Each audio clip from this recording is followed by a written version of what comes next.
Hello viewers, in this video I will show how to Gmail change password.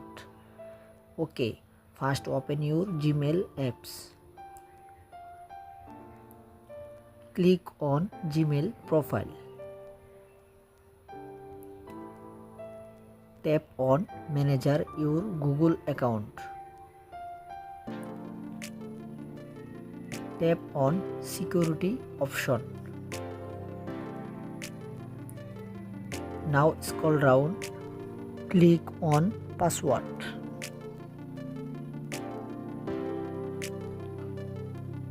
Now Gmail change password option. New password.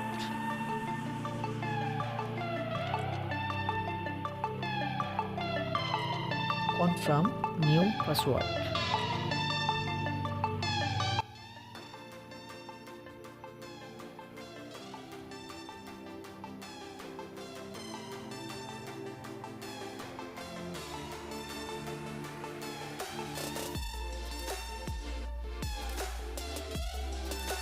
Click on change password.